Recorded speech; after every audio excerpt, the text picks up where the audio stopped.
Great. We already have 35 people.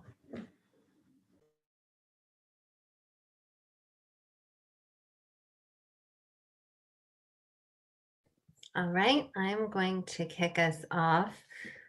Hi, Jenna. Oh, hi, everybody. Hi, everybody. Welcome. I'm Leslie Montgomery. I work at Green Building Alliance with Diane Lee and Ellen Conrad, who are here with me. And we're so excited to just give you a quick welcome here before I turn it over to the host this evening. At Green Building Alliance, our Inspire Speakers Series program and our Green and Healthy Schools Academy support the Shout events because we just love watching these students grow and lead important conversations with our community. We want to see a future where every building and every community is sustainable so that every person can thrive. And the young people who lead these conversations through the events like we're witnessing tonight are going to be our next leaders who are going to lead us to a sustainable and thriving future for everybody. So I just love listening in on these conversations, and the students tonight have curated this event and will be hosting the event. So I just wanted to welcome everybody. Throughout the evening, please use the chat to list your questions for the speakers, and our students will be monitoring that.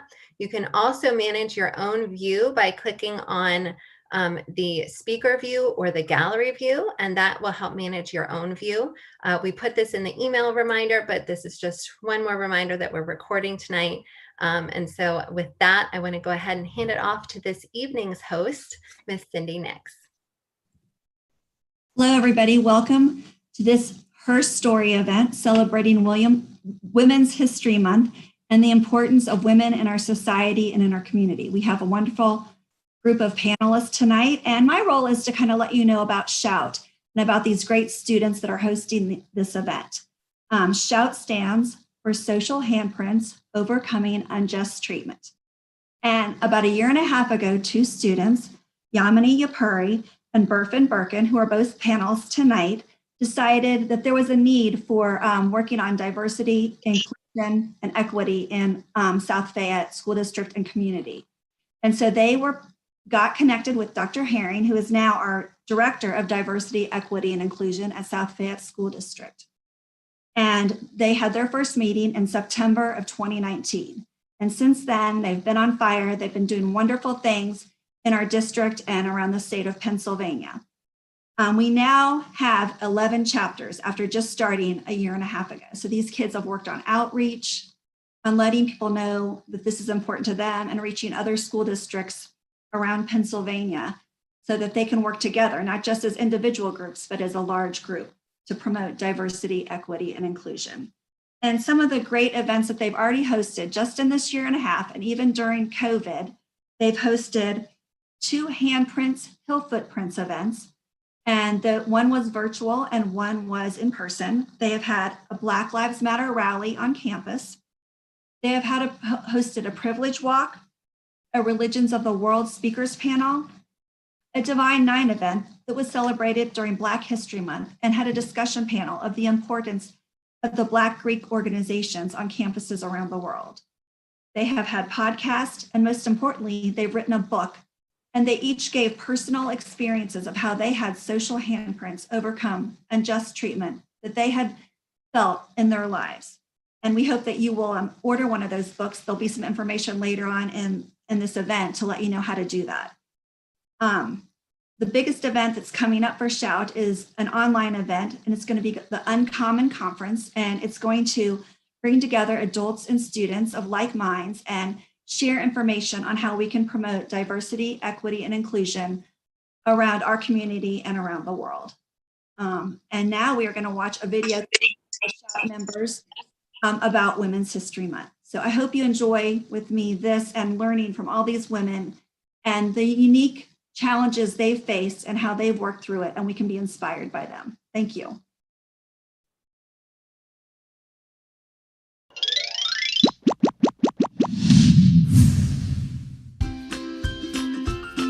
In the United States, March is Women's History Month.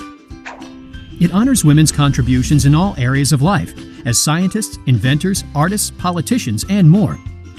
The celebration began in 1978, when the school district of Sonoma, California, hosted a week-long recognition of women's accomplishments throughout history.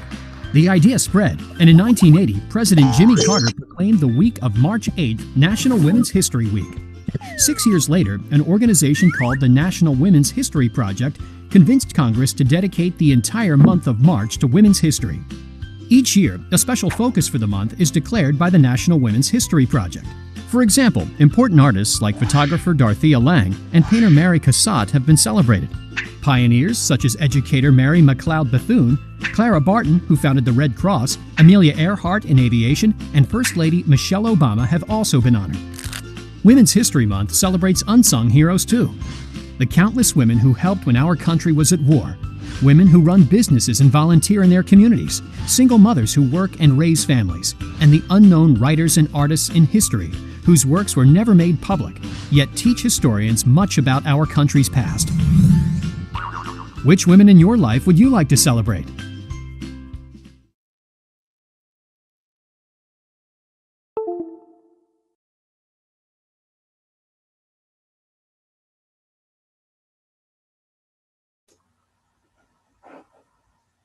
All right, thank you so much.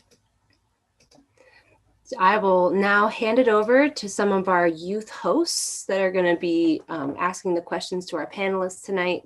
For our first person to go is Sarah Kanaki. So go ahead, Sarah. Hi, I'm Sarah, and I am in 9th grade at South Fayette. And, we have a kind of like warm-up question, and ours is, what is your favorite book and who's your favorite author? And, that's really hard for me because there's a lot of different books that mean different things to me. So I genuinely don't have an answer for that one because there's just so many different ones. And now I'm going to pass it off to Anya.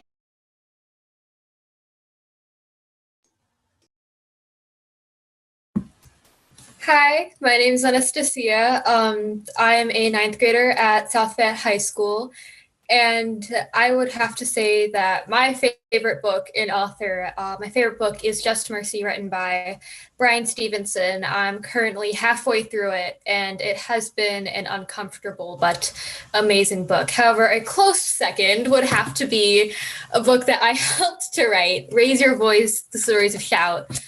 This book is all of our stories compiled into one little book about how to create a Shout chapter at your school or even a workplace if you would like.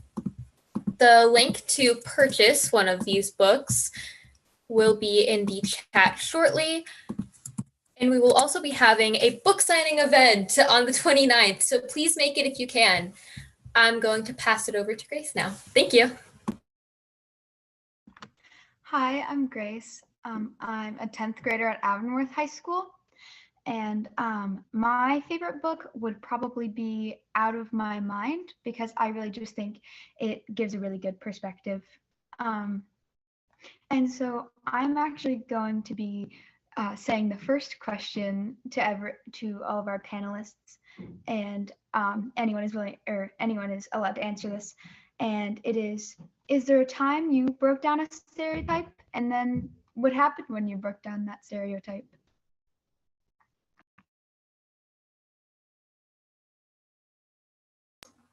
So any of our panelists can answer the question, but before you answer, you have to tell us your name and then also your pronouns and your favorite book and author.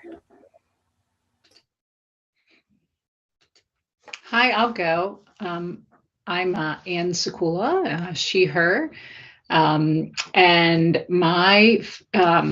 that was a tough one, Sarah. I had a hard time like you thinking about what were some of my favorite books. So I thought back to when I was maybe your age and what I was reading in high school. And I remember my sophomore year in high school, we read, and I had a really fabulous English teacher, a real rabble-rouser, liberal feminist, and she got me super excited. But we read The Awakening, which was a book from I don't know if you still read The Awakening in high school canon, but it was written by Kate Chopin in 1899 about a young mother and her struggle with emancipation in her sexuality and in her marriage and in a post-antebellum South. And so I've just have been thinking about the awakening recently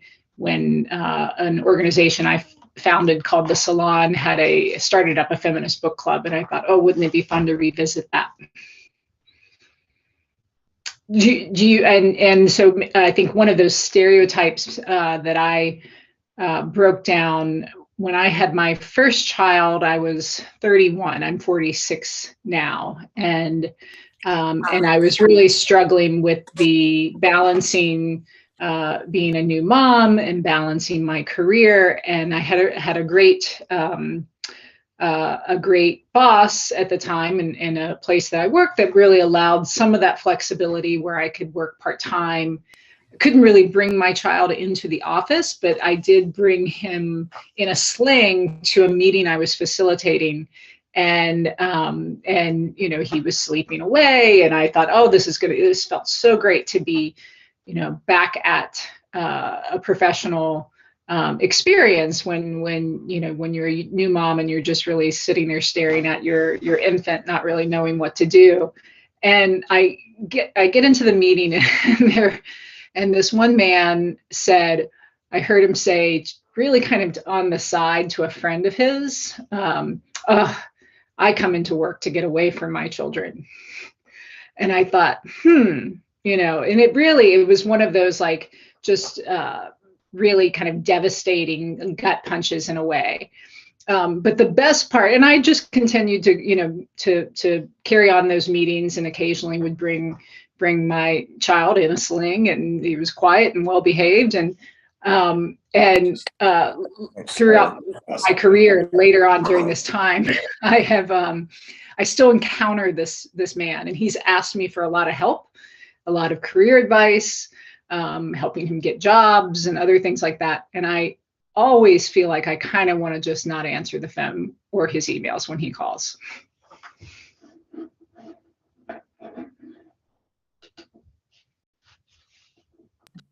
I can go next. Hello, my name is Yamini Yapuri. My pronouns are she, her, and I am a freshman at the University of Pittsburgh right now. So I don't know if I can say that this is necessarily breaking down a stereotype, but I can talk about a time when I guess I stood up to like the misogyny that I experienced in high school. So I went to high school at South Fayette, but I also went to high school in India. I actually played basketball there for a while, and I think I would say that we were really good. We won a lot of awards at tournaments. We won a lot of tournaments, and things were going great. But one day, our sports coordinator came up to us after practice and told us that our after-school practices were going to get canceled, and they couldn't fund our practices anymore because actually I wasn't really given a reason. And we knew that the boys' basketball practices weren't getting canceled. So I think that was really my first experience with overt sexism in a way. And that day I really I went up to him and I stood with him for an hour and I spoke to him, and more so than pleaded, I was kind of angry in a way. And I was pleading our case that, this isn't right. We've won these many tournaments. We've represented the school in so many ways. How could you be getting rid of something that's so important to us? How could you kind of shut us out like that? So I don't know if this was really the reason why, but in the end, we ended up having our after school practices stay where they were, and they weren't canceled. And I think more than anything, even if that wasn't the reason why we could keep our practices, I would have really regretted not speaking up about that and not at least trying to save what was ours. And I think that that was important to me, like speaking up against overt misogyny and sexism during high school, because I knew that there was no reason other than that they would choose the boys' practice over ours if they really needed to cut funding. So I think that was, in a way, breaking stereotype. I don't know if I exactly answered the question, but yeah.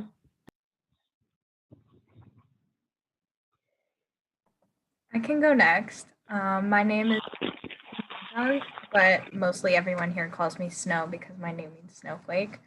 My pronouns are she and hers, and I'm a student at the University of Pittsburgh along with Yam.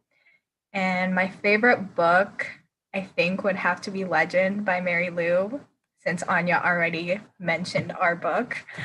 And then a time that I think I broke down a stereotype, I was really thinking about this because I feel like I am constantly trying to like think about different stereotypes and things like that in my life. And so when I asked my mom, and she was like, ever since you've been talking and like speaking, she was like, you've always been speaking against stereotypes, like even before I knew what a stereotype even was or like anything like that. And so I feel like when I was thinking about it, since she was like since forever, I was thinking about it, and I feel like I'm Turkish, and in Turkish culture, I feel like it's very like gender norms are very defined and what like guys and girls are doing in like home environments.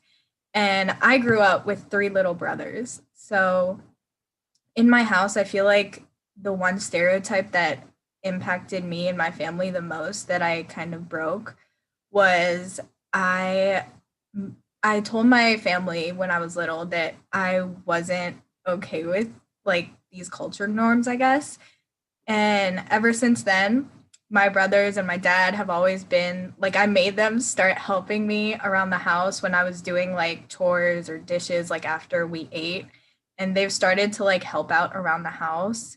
And I feel like it's not something big in like the general sense of things, but I feel like in our culture, it's so normal that like, oh, like the girls make the food and like clean up after we eat and everything. And in our house, that's not how it is anymore. So I feel like that's a stereotype that I broke down, especially because my dad's side of the family comes from a very cultural part of Turkey. So it was a very big thing for us. And yeah.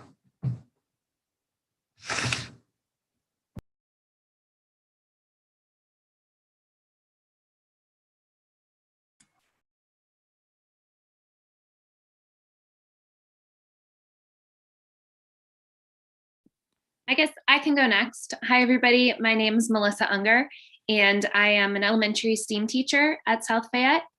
One of the things that I was thinking about when I was thinking about answers for this question was actually really dealing more with age. So one of the things that I think about often is when I first graduated college and got my first job, I was just 21 years old, and suddenly I found myself in the room of people who were much older than me and had much more experience.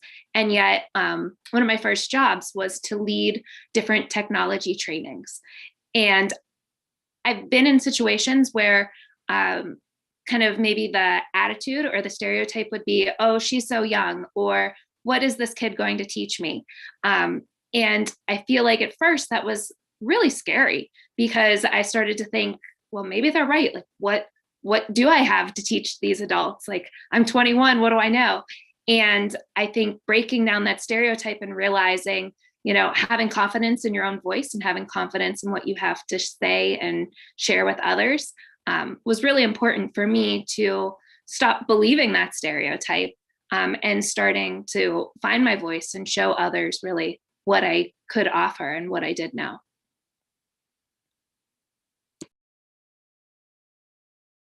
I can definitely agree, Melissa. Hi, everyone. I'm Imani Herring. My pronouns are she, her. I will have to come back to you all in the chat about my favorite book. But I think someone actually recently asked me what the biggest misconception that I think that people have of me. And I thought it was really funny. I joked around. I was like, that they think I'm really short because everything's on Zoom these days.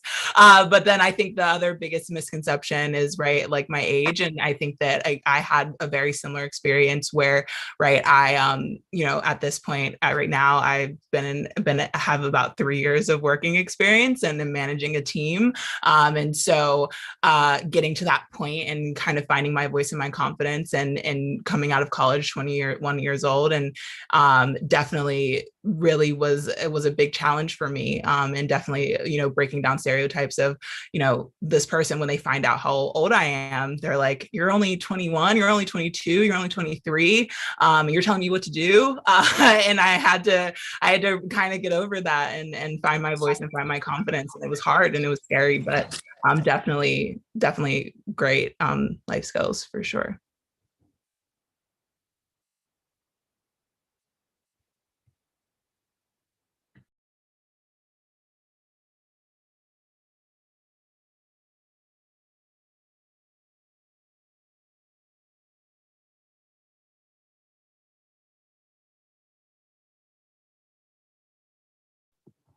All right, so if there's no more answers to that question, then I'm going to ask the next one. And I'm going to ask to everyone, who's a mentor you look up to and why? And Mrs. Unger, if you would speak first, that would be great. All right, great. One of my biggest mentors is my mom. You know, my whole life, I'd seen how creative she was. She's always coming up with creative projects and activities, and that always spurred my own curiosity and creativity and got me thinking in new ways. She also owns her own business, and so I see every day, and I've seen every day my whole life, how much work and time and organization goes into everything that she does. And when I think about myself as a teacher, as a leader, just as a person, I try to model myself after my mom. And I think about when there's a problem at her store or in her life and it really, you know, gets her upset or gets her nervous, how does she handle it? And then try to apply that to situations that I also encounter.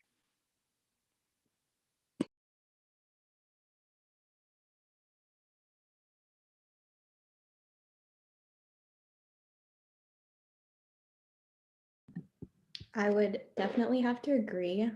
My mom is definitely one of my biggest mentors, for the same reasons that you said. I feel like all moms just know how to solve problems. I've always seen my mom as someone who is a problem solver. And additionally, when I looked at this question, I really couldn't like pick a single person who would be my mentor, because I think the way I look at life, I take things that I admire in the people around me, and I want to become the culmination of all of those things. So for example, we have Dr. Herring on the call, who, against all odds is here and teaching brilliant kids brilliant things. And I think that's amazing. That's something that I want to apply to my life, to be able to do what everyone doesn't think you can. And like my dad, to be a stable presence for people around me and people who care about me. Like my sister, who is a trailblazer everywhere she goes in a world that's made for a man. Even for Snow, who's with me today, she gives her 100% to everything. So there are a lot of things in people around me that I really I look up to and I want to apply to. So I think that my mentors are the people in my life right now.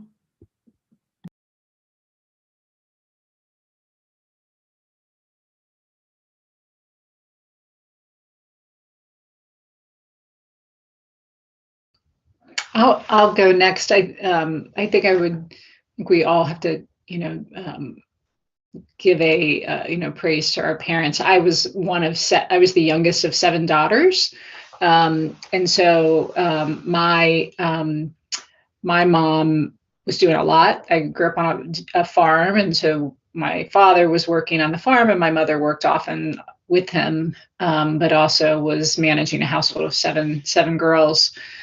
Which is, now that I have 3 children, I'm like, how in the world did she ever do that?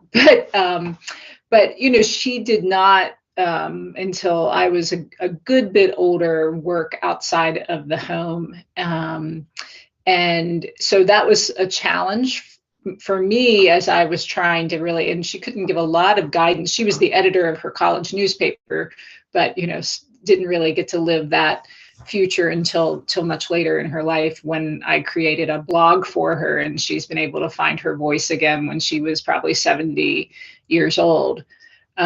So I had to look for other people to guide me about career and being a working mother outside of the home and other things. And one of those people I looked to was my husband's mom.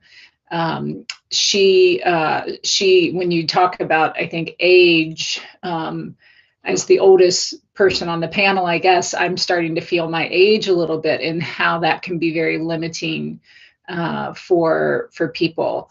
And as you get older, even it's not just about being the young, inexperienced person, but Kathleen went back and got her PhD, her master's and her PhD after my husband he was the youngest, started middle school. And so really was breaking some of those stereotypes and boundaries that were set. And continues. She doesn't tell anyone how old she is because of that ageism that exists, but she continues to teach at a university. She's the head of the faculty senate at a university, and she really gave me the perspective that this is not a sprint. Life is not a sprint. It is a marathon, and there's different phases of your life. And so you can turn it on and turn it off, whether you're at home with children at times, or whether you are going back and getting a PhD, and really having an incredible full career later in her life.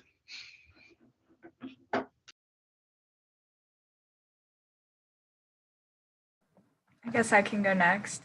I would also have to say that a mentor that I look up to is my mom, because I like to think of myself as like strong and independent, but when and I feel like my mom is the person that I've always seen as strong and independent, and that's why I wanted to be that way, because she moved across the world and she moved away from her family, and it was definitely not easy. And even now, 10, 15 years later, it's still not easy, even though, we go back and forth more so now that my brothers and me are older and we can travel. But she had a very hard time, and I feel like she was very strong and independent through all of it. And through my hardest time, she's always been there for me, and I couldn't imagine leaving my family and not having them around me. So I feel like that's the reason why she's one of my biggest mentors, because I feel like what she did was very hard, and I don't think I could have done it. No matter how much I say that I want to be strong and independent, I don't think I could have be like her.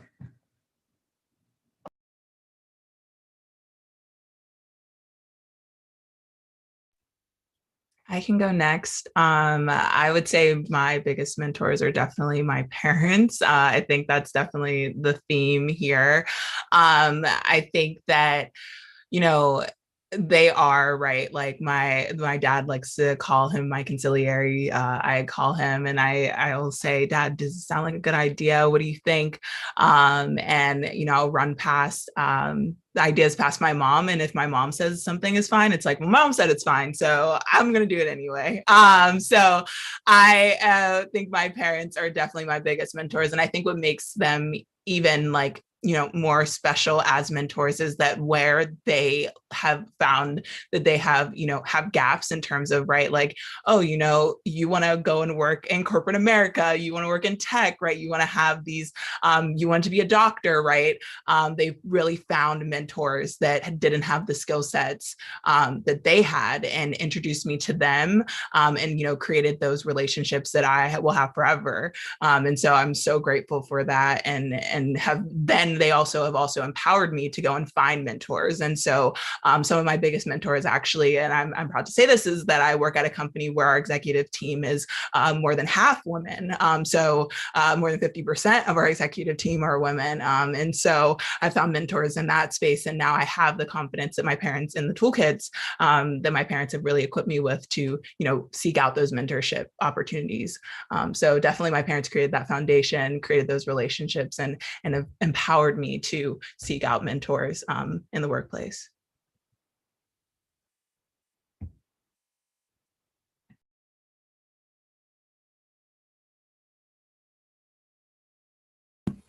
It is absolutely amazing seeing so many women look up to so many different people. It really shows how, how wide the range is, but I think we all look up to our moms just a little bit. My next question is, what part of being a woman are you most proud of? Miss Herring, you are on a roll, and I'd love to hear more from you. What am I most proud of for being a woman? That's an interesting question. I think I'm most proud of being surrounded by women. I think that's what makes the camaraderie and the relationships that I have found with other women, whether that's other women mentors, whether that's peers, whether that is mentees. I've just found those shared experiences that we all have, whether the good and the bad, is honestly what makes, me most proud to be a woman. It's you get to go and talk to the women colleagues and be like, yeah, we're better than the men. I mean, that's so fun. And I think that's really what makes me proud, is that it's well, if the company was run by us, right, we would be multi-billionaires, everything would be perfect, the world would be in utopia. And so having those conversations and having that camaraderie and knowing that the people who really get stuff done are women, is what makes me most proud to be a woman.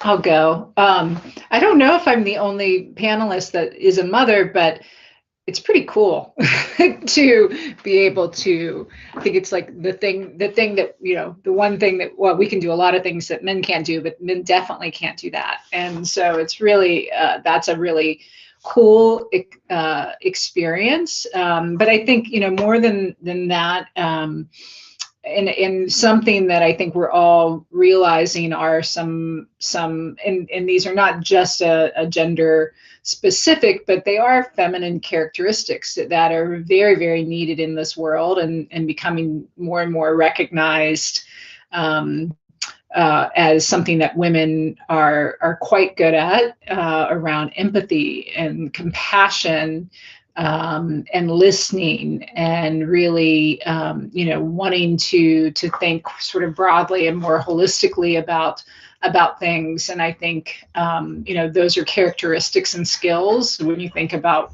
work or community, or, that are just part of, maybe how we are socialized, but that make us, the really great problem solvers.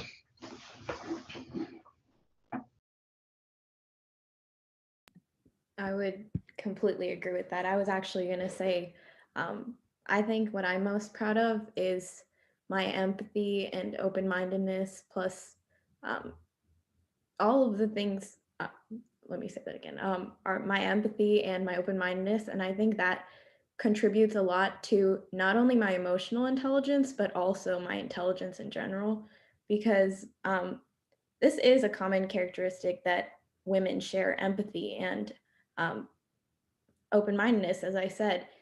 And it has, we are the world's greatest problem solvers, as the panelist before me was saying. And I think we've seen that on a global scale. If you look at world leaders right now, female world leaders during the COVID pandemic have statistically done better in dealing with this this curveball that was thrown at all of humanity. And I think that that's like, if you want to look at facts, that is the facts, that we are compassionate and we are entirely emotional, and that really contributes to how we are able to exist in this world and how we're able to be successful. So I'm really proud that I can embrace that side of me, as well as know that that doesn't take away from my intelligence or my success in any way.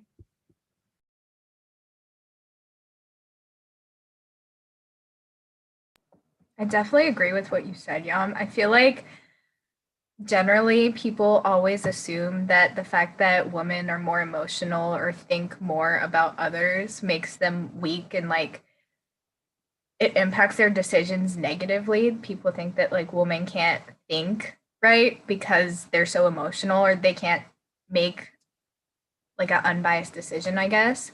But I think the fact that we are emotional, and the fact that we can think about different perspectives and what other people are going through, I feel like that is a strength. And I think that is one of the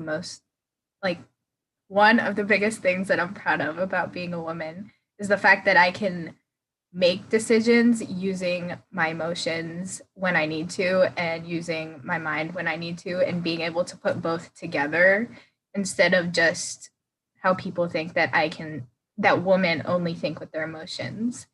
So, yeah.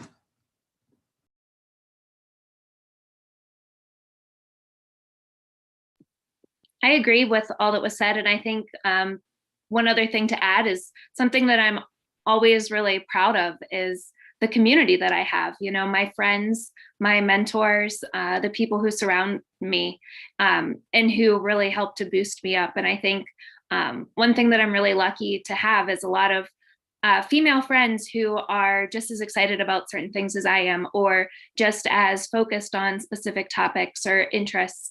And we really like boost each other up and don't put each other down, but help each other reach our individual goals.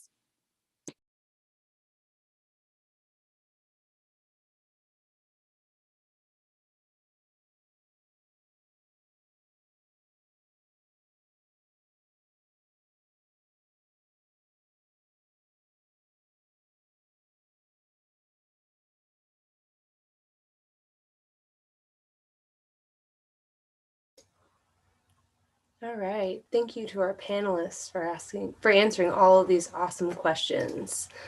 So we're going to pass it on to the next question about what advice would you give to the next generation of female leaders?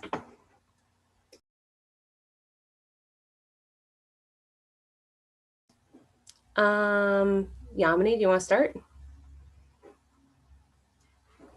I would love to. Great.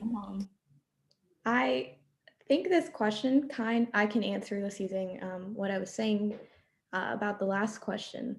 Personally, for me, even though obviously I haven't had a very long life yet, I just graduated from high school, but from my short life experience, I think I'm always really worried about my style of leadership. Even before I knew it, I was always worried about being maybe too enthusiastic or too empathetic, or being like, you know, excited. I didn't want to come off as dumb, or I didn't want to come off as emotional. And I spent so much time worrying about that I wasn't able to hone that skill that I had, that already innate skill that I had of empathy and enthusiasm and really enjoying talking to people. And I've only recently come to realize that that is not a bad thing. I think the future generation of female leaders shouldn't worry about the stereotype, because no matter how we are as leaders, whether you're calm and collected or organized, or you're excited and very empathetic like I am, people are always going to have opinions and bring you down, because that's generally how society is. No matter how you are, you'll either be too emotional or not emotional at all, or you're too organized or you're not organized at all. So there's always someone trying to bring you down. So rather than worrying about how you look to other people, I would say focus on honing your skills and knowing your strengths, because I think that's the most attractive thing about a leader, about a strong leader at least, is that they know who they are, and people listen to people who are aware of who they are.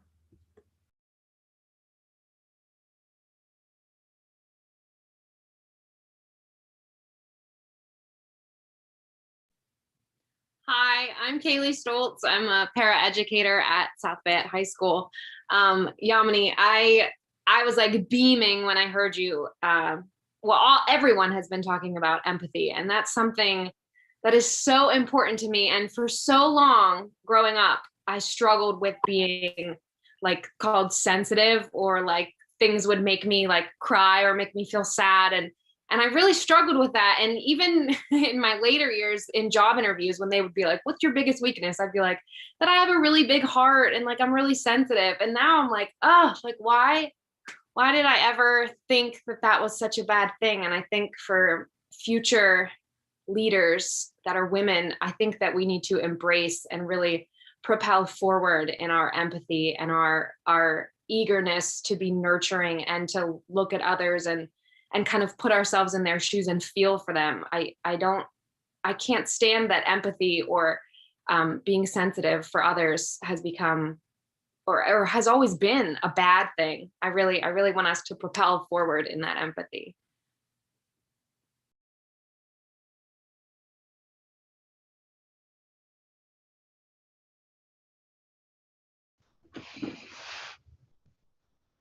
I think I'll just add to that. I think the one of it's great that at a young age, Yamini, that you should just really be yourself, because you can't, you aren't going to be able to win those other battles about there will always be a detractor trying to kind of find that spot of weakness, whatever that might be. And I think I think the other thing that I've really struggled with in my in my adulthood was really trying to figure out how to think about those balance between the types of careers or the types of jobs I pursued, and my passion, and then parenting. And that is, that has in many ways become a lot easier for women in this country, as we've learned through this pandemic, where, in addition to women that were laid off and really as frontline workers, essential workers, restaurant workers, childcare workers, that had the largest job cuts during the pandemic, some estimates 4 million women over top of that just dropped out of the workforce because they couldn't balance all of the things that were being demanded of them. And so there's a lot that still has to happen related to, women's equality and success in careers and at home. And so, and I'm 46 years old, and I've been in and out of work and full-time and part-time and no time and all of these other things, trying to figure it out. And I don't know if I have it figured out even at this age. But what I guess I would say is, where I am right now in my thinking of that is that, the career, I think what my generation was told is you can go have it all, you can do it all. And we've leaned in so far, we've fallen on our faces, many women in middle age at this point. And so I think it's important that as as young women, you are approaching your future and really, knowing yourself and spending a lot of time early on in thinking about yourself. And so, career shouldn't be everything. I love, Imani, you talking about your girl group, and really community and friendships and family, and all of those things are really important to try to really balance and keep that as sort of central in your life. And so much we think about leadership is always about status and work and being in charge of something and all of that kind of prestige. And some of that helps with stress, but really it's not what's going to fulfill you in life if you don't have all of those other things in order. And so I say that, on one side, but I also say that as a woman, you have to be sure that you do have a career. There's things such as divorce that happen to over 50% of marriages.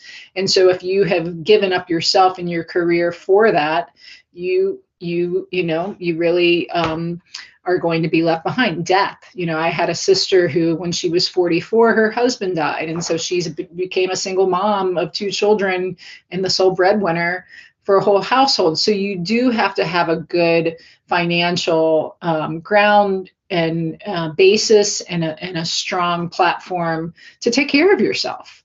And so, early on, I think in really spending a good part of your college and 20s and early 30s, before, if you're going to have children, and that's another thing you don't have to do as a woman. And so much of it we're socialized that we have to have children, and you don't.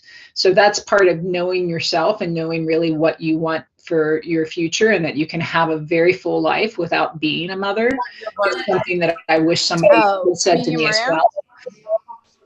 But to be sure that you really build a strong base and follow your passion, and as you do that, you can really you'll be in demand regardless of what you're doing. If you're really good and have a strong area of expertise, you can switch your career on and off in ways that I don't think everyone always is aware of, or at least I didn't get that kind of counseling.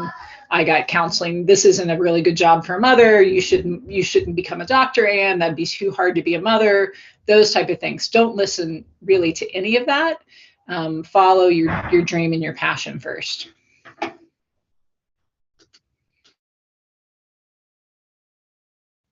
Yeah, that was really incredible advice, and it was really great to hear from you. Our next question is, we were all wondering if any of you had a quote or mantra that motivates you, and I was wondering if Snow, you could share that with us if you have a quote or mantra that you like. Yeah, of course. I feel like this quote I've been thinking about a lot since I first heard it from Dr. Herring. We were in one of our shout meetings and he said it, and I felt like it was so, like it summed up everything that I've been doing, I feel like. And it was, sometimes you just have to jump off a cliff and learn how to fly on the way down. Because I feel like it kind of goes with what everyone was saying with the previous question. Because I feel like in a lot of what I do, I feel like you have to be brave. And a lot of people were talking about how for the future generation to like follow what they want to do. And I feel like that's kind of my mindset, is that everyone needs to be brave and like go after what they want. Because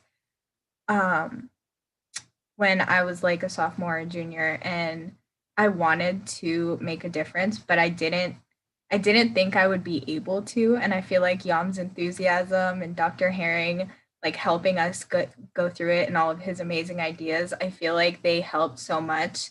So even if you don't think that you can do something, I feel like you should always do it and believe in yourself, because in the end, I feel like no matter what, you will learn how to grow wings and you will learn how to fly, and you just need to take that first step.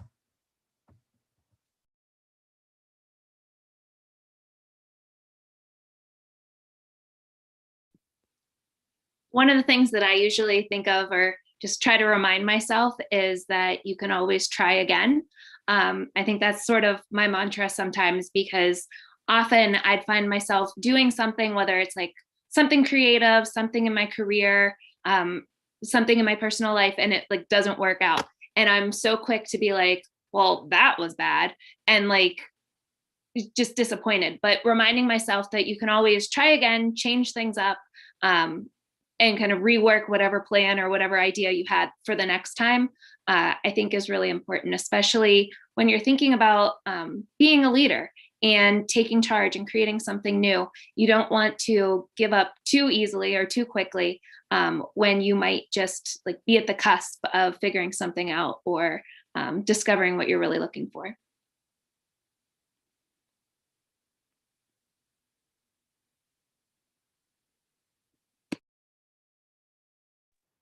I have a mantra that I think about a lot, and my mom actually just put it in and she just direct messaged me in the chat. And so I think she knew where I was going with this, but it's a saying that if you actually call my mom right now and get her voicemail, you will hear it. And she says, if you change the way you look at things, the things you look at will change. And I think about that often. I think that I've thought about it in terms of, I think it's very easy when you're really passionate about the work that you do, when you're really passionate about, even your work ethic, that you can get really consumed by, your job, the politics, all of the things that you can get really, really consumed by. And then, by having that mantra that my mom, talks about all the time, which is if you change the way you look at things, right, the things you look at will change, it kind of grounds me. And it's like, this is just a paycheck.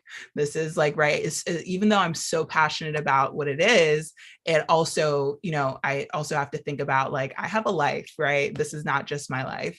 I have family, I have friends, I have, other things, that I have hobbies, right? Things outside of work that I oftentimes, go back to that saying, and it really grounds me, and it really makes me change the way that I'm looking at, the problem that I'm trying to solve, or, the, conversation I'm working up the courage to have. And I find that, it does kind of, actually make me perform better by grounding myself and kind of, really putting it in perspective.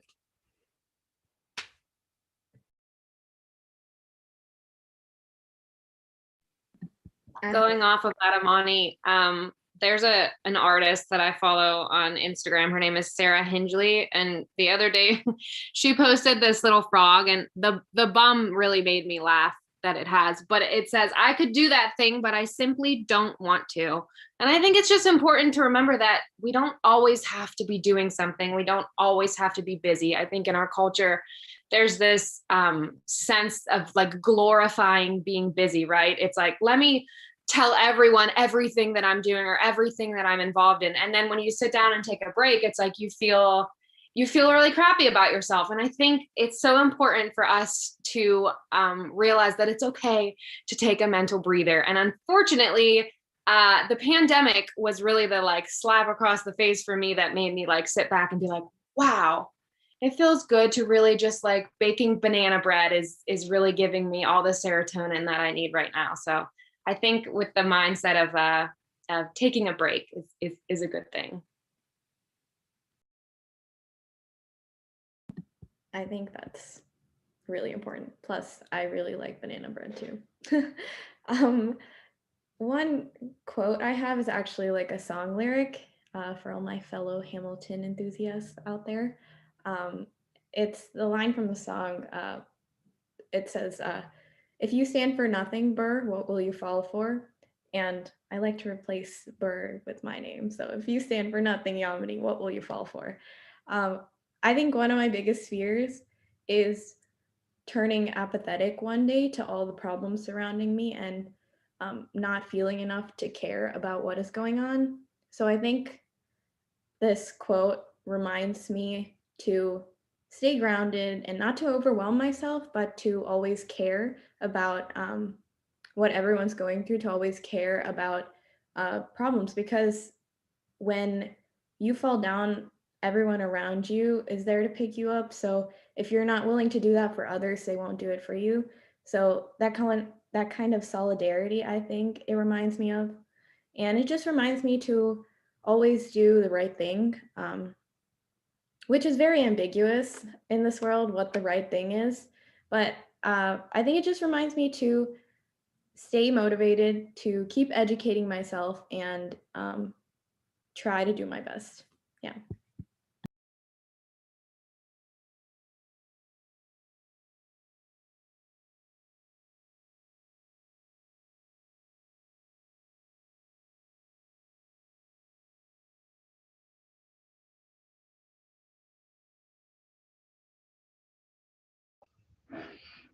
I think a quote or mantra that I'm just recently have been, I think, sad that it's just recently that I've discovered is from Audra Lorde, who's a Black feminist writer, and really, I think was such a leader in intersectional feminism that I didn't learn about until the past couple of years, but. Sometimes you see it, it's, we're not free until everyone's free. But I think the direct quote is, "I'm not free while any woman is unfree, even when her shackles are very different from my own."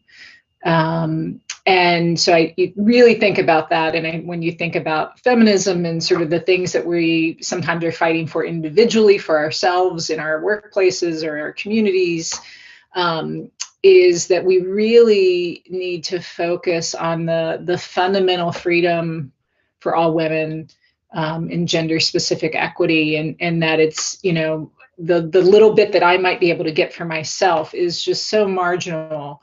And really wanting to channel, and I've done this a lot in my life, but I've had these sort of, different times of doing it, whether I was working with single mothers, 40 single parent families and their children right out of college, or, trying to fight for high quality early childcare regionally for all families. So I think, really focus, we should all be sure as women, as feminists, and maybe we'll get to this, the role that men have to play in this as well. But, if we're not fighting for some of those fundamental needs for women, such as equal and fair wages, protection against domestic violence, maternal health and choice, affordable health care and childcare, high quality public schools, all of those things will benefit more children. They'll benefit mine, they'll benefit me, but that we really want to focus on the women that are most impacted by the lack of those things. So that's what that quote means to me.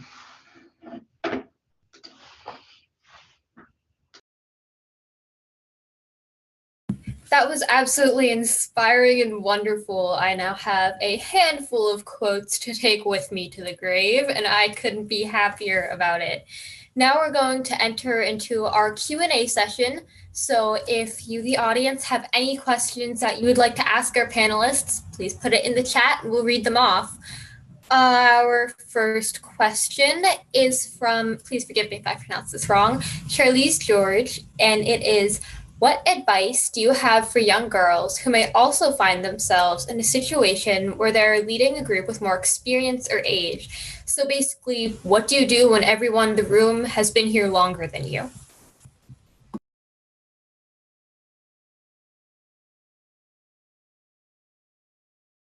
I'd kind of like to ask our students to answer this one. So Berfin or Yamni, if you could answer this one, that'd be great. Thanks.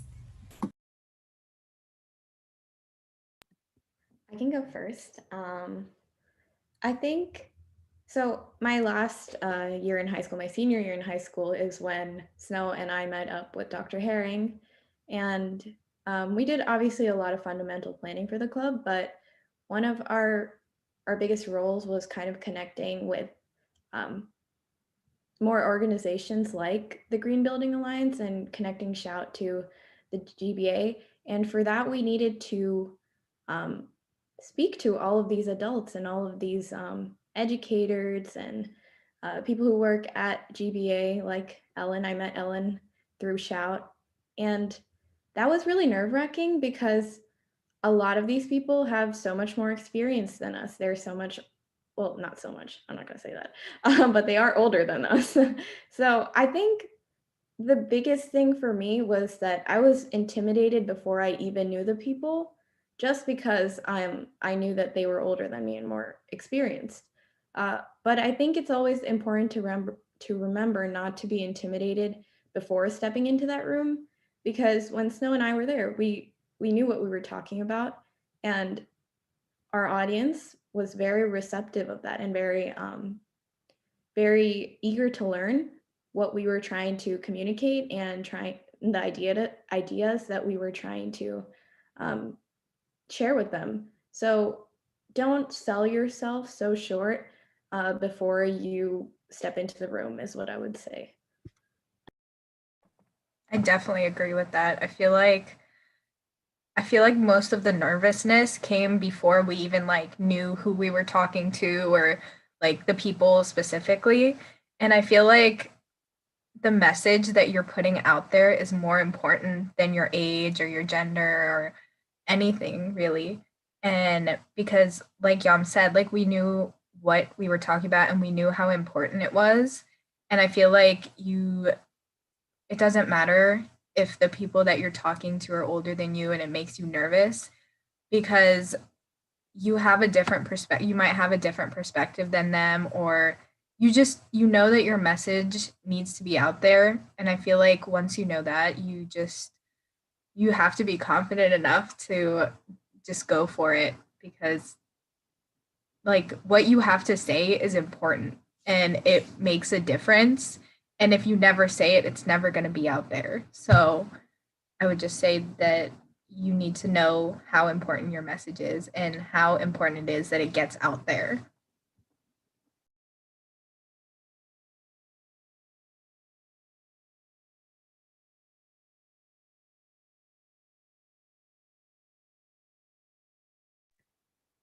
I'm happy to jump in. I think that my biggest advice, as someone who had to kind of recently get over,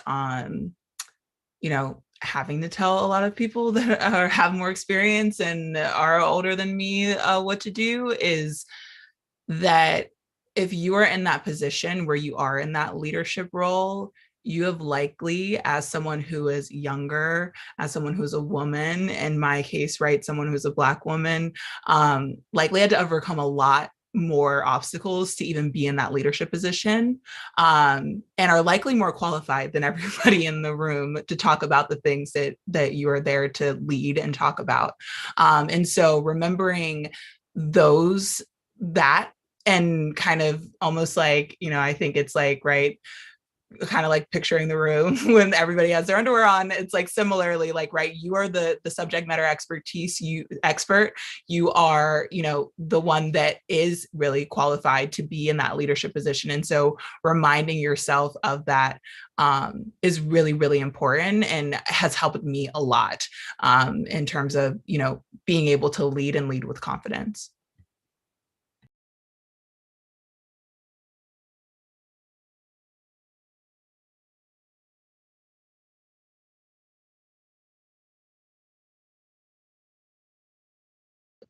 I would just add, hopefully my dog won't bark in the background right now. Um, I think, yes, Imani, like you're chosen to be there for a reason. And so, but I do want to add for young people, I think it's really important, and I have to do this. I think we had a question about how do you become more confident with your voice and in speaking and engaging other people. You have to practice. I mean, if you are chosen to take one of those roles, take it seriously. And be sure you practice, and be sure, because that helps you be confident that you get up there and you know what you're talking about when you're prepared. And so if you're not prepared, or you haven't practiced a speech, or you don't know your stuff, then you'll get nervous. So be sure that you really spend the time, and honor that somebody has given you that leadership role to be ready to do a good job.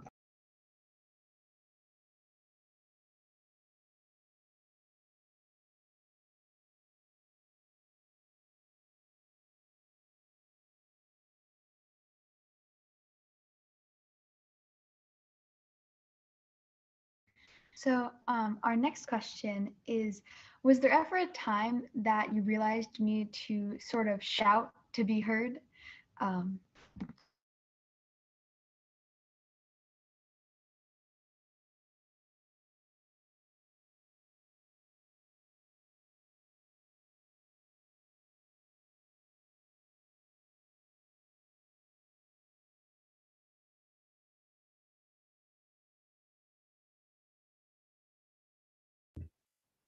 Yeah, I give an example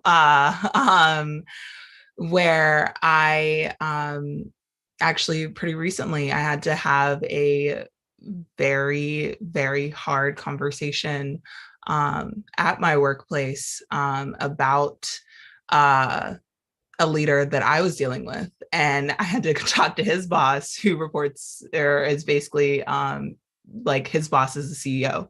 And so I was talking to someone who had a lot of power.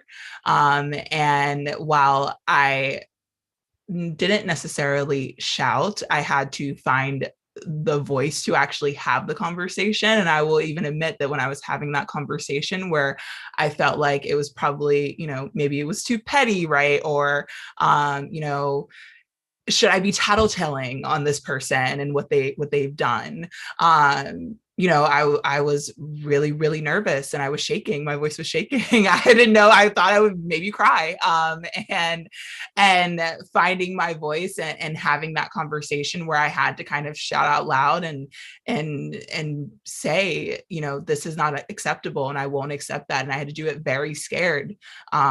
Was a time where recently, now even then, and I'm in a leadership position where I had to go to another leader who I felt like had more qualifications, and I don't want to bother them with this petty thing to kind of, find my voice. And it turned out that the conversation actually went really well. They were super understanding and it turned out ultimately really well. So I think it was even more of a testament to like most of the things that you kind of push off as being, oh, it's, that might be petty, or I'm tattletelling, or that's, maybe not that important to this person. What you will actually find is it's probably very important to that person. And also having that conversation is a lot easier than you're kind of building it up in your head to be.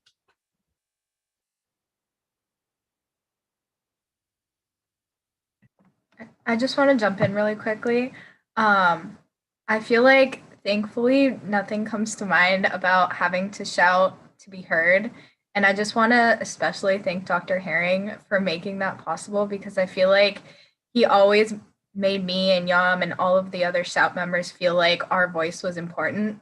And everything that we said, no matter how small, was important. And he heard us no matter what we were saying. So I just want to thank Dr. Herring from here for making us not have to shout.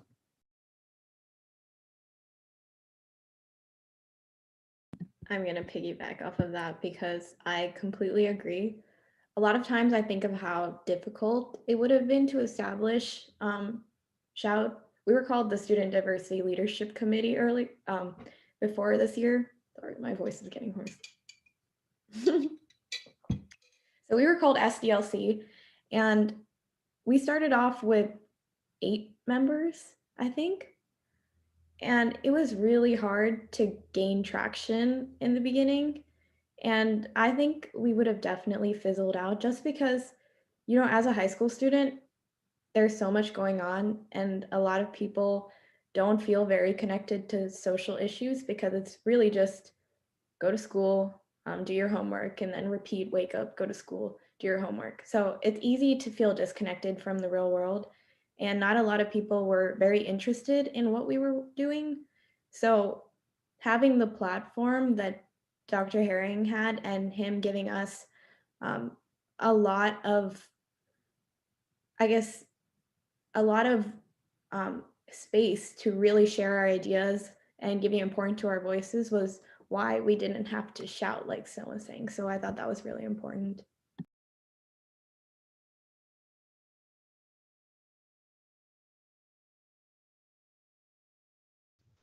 It makes me, I guess I want to just chime in. I think there's been many times, and I think I must have been like given my parents a major headache as a child, because I've always been pretty outspoken and speaking my mind. Maybe that's being the youngest and because people listen to me or something. I don't know. But I'm popping a couple of things in the chat that I think are really important about women. I mean, what I'm hearing is this idea of confidence and voice is something that, and it is something that research shows that women struggle with. More so than men do, that we often demean ourselves when we preface, well, I don't really know what I'm talking about, but, or I may be wrong, but, and we say things like that in conversation, which we're leading with, hey, I don't have the expertise to be saying something. And so we diminish ourselves, and I think that goes with confidence. It goes with not wanting to be assertive, and all of those are things that we are socialized not to be. But a couple of things that I'll just share. The Confidence Code is a good resource. They have a book for young girls. But a book for women, how to be more assertive in conversations and really set boundaries. And it's something I struggle with. I let things build, and that's not that successful of a strategy. But another resource that I think is really, really great, and I think they have some programming here in the Pittsburgh region they're called Ruling Our Experiences. And they have a research report on the Girls Index that show that going into middle school in 5th grade, girls have the same level of confidence in their leadership, in their opinions, in their abilities that boys do. Coming out of middle school, that drops precipitously. It doesn't drop as much for Black girls, but some of that is related to the adultification of Black girls. I think that is, and really being in charge and not having a chance to do that. But I think that's an interesting finding as well. But it might be something that some of you might be interested in looking at more about, what is it that in those middle school period is really impacting girls, so that our confidence in ourselves is being diminished. And we can think about social media and appearances and peer pressure and all of those things, but it's real.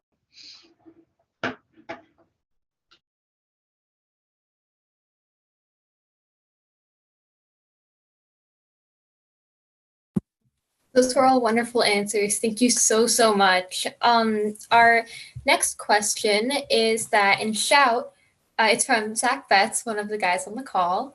And in Shout, we talk a lot about handprints, helpful actions that offset footprints, harmful actions.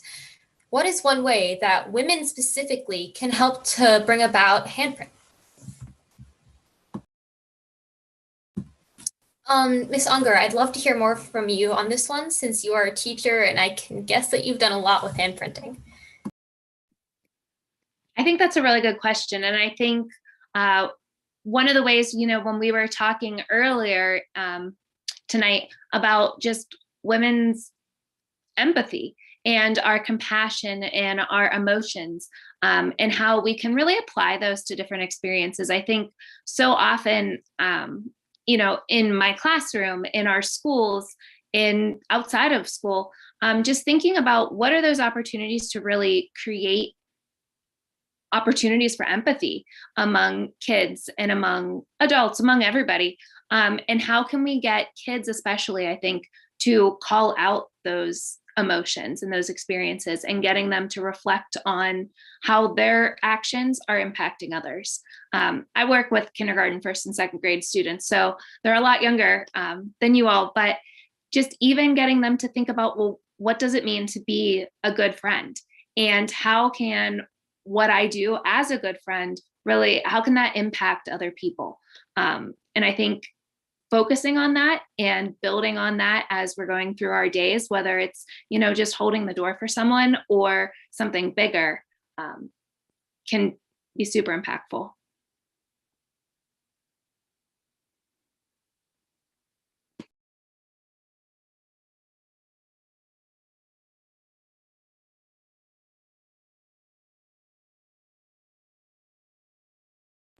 I'd just like to add that I think one of the biggest strengths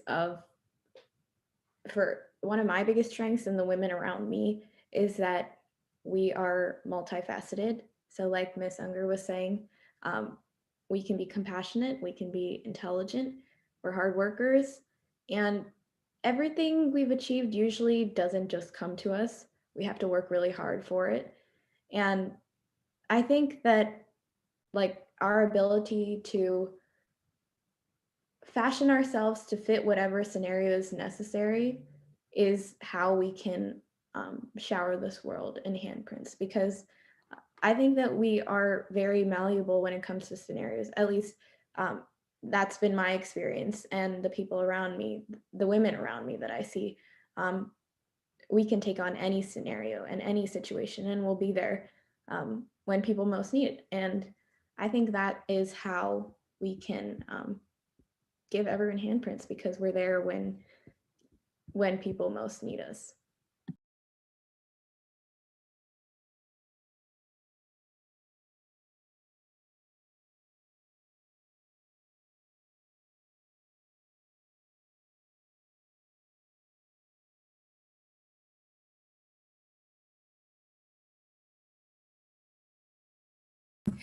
Snow, would you mind branching off of that? You've been working with handprints. You kind of helped to incorporate it into the school. So what do you have to say about this? Yeah, of course.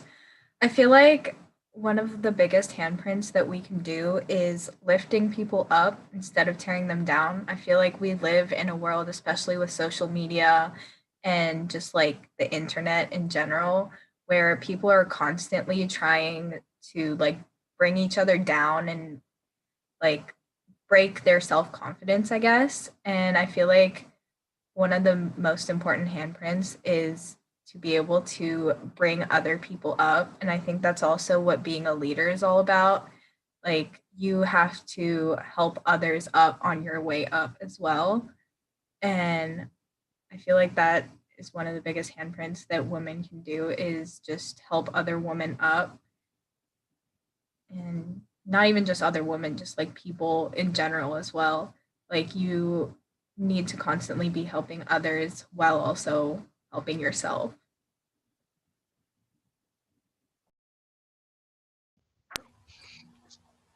All right. I wanted to share. Please. Go ahead. Oh, sorry.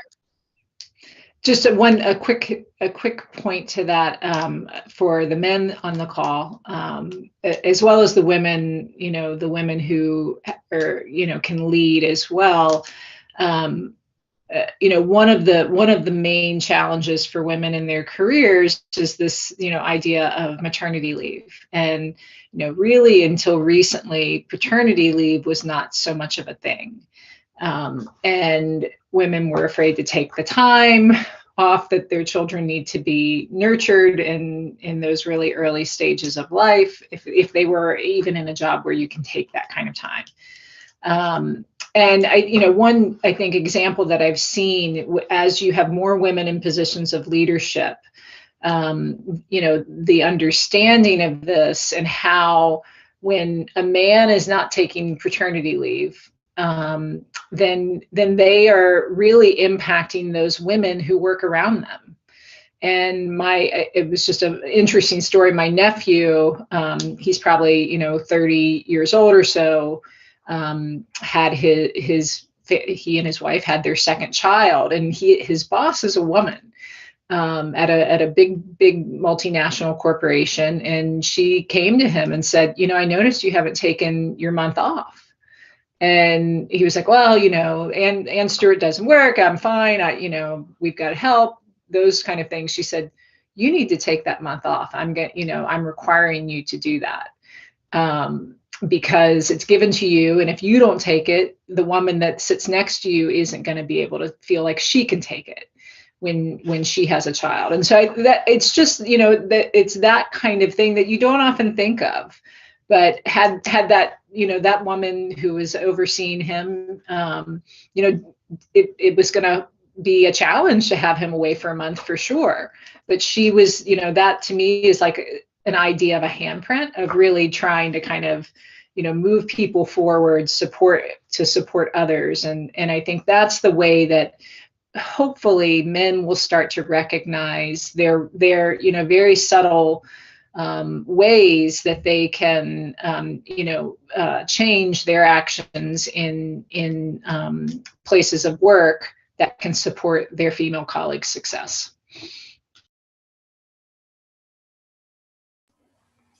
That's an excellent note to end on. Everybody, let's give our panelists a round of applause. Woo, round of applause.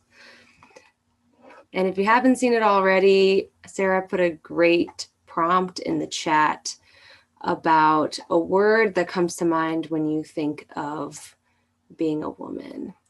And I'm just going to read off a couple of these because they're too good to not put in verbalize.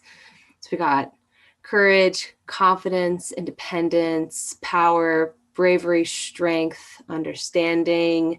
We got leadership, empathy, lots of strengths, love, compassion, powerful, tough, brave, love, vulnerable, daring. That pretty much sums it up. These and all of the speakers we've had tonight have been great. I'm so glad you all were able to join us. As Leslie said in the very beginning, my name is Ellen Conrad. I'm from Green Building Alliance. We've been partnering with Shout on doing these events with the Shout students. And I'll just say that the Shout students bring so much professionalism and they bring so much insight into planning of each of these events. And I can say that I spend a lot of time just sitting back and letting them do what they do best, which is leading. So thank you so much, Shout, for letting GBA be a part of these. It's a wonderful experience.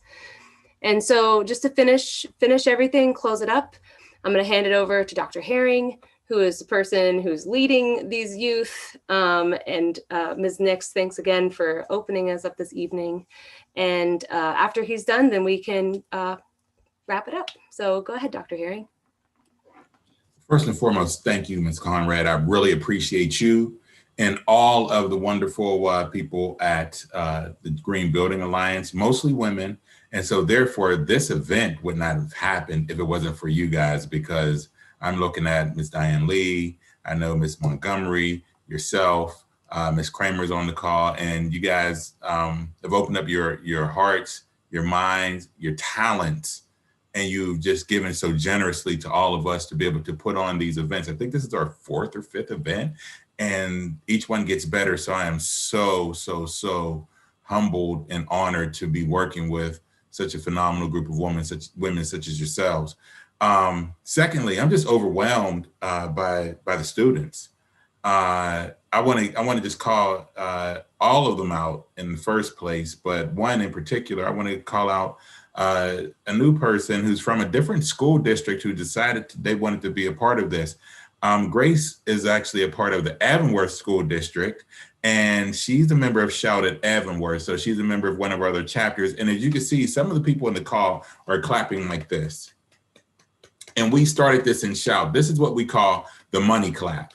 Because most people, when they clap like this or whatever. And we're like, no, this is the way we see wealthy people clap. And when people give us something of value, we want to give them something valuable back. So we're clapping like wealthy people. So money clap for you, Grace. Thank you so much for participating. And we want to let you know that Avonworth actually hosts a podcast. And they have a Shout podcast that you guys can actually, I know it's been put up in the chat somewhere, so you guys can actually do it. I think we're on podcast episode number 3. So that's what's happening. Next up, I want to talk a little bit about being a man. And being a man, we have privileges that women don't have. And, we have to be really good allies. And we have to utilize our privilege in order to support the women in our lives and all women in general. And so, again, I'm asking the men who are on this call that when you see something that's not right, it's something that's not going in the way that you when things aren't going well and things aren't going right, you can go ahead and step up and use your male privilege to help support these women who are in these positions that the power dynamics might not be working out in their favor. Okay, so we definitely want to do that. Yes, I'm overwhelmed by the panelists. I'm overwhelmed because like 4 of the panelists actually are people who I consider to be like my children, because they are like my children's ages and younger. And so it's like, wow, I mean, I'm just like this proud dad looking at you. I'm just overwhelmed by looking at how phenomenal you are. And the 5th panelist is an amazing friend and colleague, and we've worked together and we've done things together. And I've actually had an opportunity to teach her children. So it's been just this love fest over here for me. My heart is happy. But one of the main things that we do at Shout is, most people think of Shout as just being a social justice organization, but what it really is, we develop leaders. We are a leadership development organization who happens to be wrapped in social justice. And you can see that by what we have going on with the students here, because we have 2 of our students are founders who have graduated and gone on to college, and we are still growing and thriving, because right now on the call, we have seniors, we have juniors, we have freshmen, we have students who are still in middle school, and they're going to grow. And that's how we do it. We grow leaders here. So we're really excited about that. And just thank you guys for being just buying into the mission and to the vision and keeping it going. I'm going to say to the ladies, oftentimes the word didn't come up, but I heard it a lot, and it's imposter syndrome. And one of the things I'm going to say is and I believe it was you, Imani, who said, with all its intersections that you were talking about, being a woman, being a Black woman, but, just all the things that you had to go through in order to get to the position that you're in. You guys should never have imposter syndrome. You deserve everything that you've got, and you deserve more, actually, because you guys are so strong and solid in everything that you're doing. So use your agency, use your power, because you have it, and it's up to you to utilize it. Before I go, I want to just say we're standing with our Asian brothers and sisters. We want to make sure that you guys know that we support you, we love you, and if we see something going down, we are there to make sure that you are not going down by yourself. We have your back 150%. Hashtag Stop Asian Hate. And we'll do that with hashtag Handprints Heal Footprints, because love is stronger than hate. And that's what we just have to keep leaning on, the fact that love is stronger than hate. So finally, the last thing I want to say to you guys is that we finally are getting to a point where we can sell our books electronically. You guys can make electronic payments. And so that's going to be coming up in the next couple of days. So please, please, please, please, if you have not seen the book link in the chat, please click the link, fill it out. We will get it out to you as soon as possible. But definitely, guys, I am just so honored, so excited, and so looking forward to what we have next. We were going to do something in April for Autism Awareness Month, and then we were going to do something in May for Mental Health Month, but we decided to roll all that stuff into June for our first ever annual Handprints Heal Footprints Uncommon Conference on Diversity, Equity, and Inclusion. And so we're going to be pulling all that stuff together. All of the Shout chapters are going to be a part of that. It's going to be partially in person and partially virtual, but it's going to be an amazing event. I still don't know everything that's going to go on with it, but we're really excited about this. I know one thing is that we're going to have an amazing keynote speaker, Mr. Zachary Betts, who actually has his own TED Talk right now that has over 15,000 views. So he'll be one of our keynote speakers, and we're going to have a bunch of other people. So just really excited about that. And on that note, I'm just going to say, have an amazing night. We're just so honored and glad to see you here, and be on the lookout for our next event coming up over the next few weeks, over the next couple of months, I mean. So with that, thank you so much, guys. Appreciate you, and enjoy the rest of your evening. Bye, everybody. Have a good night.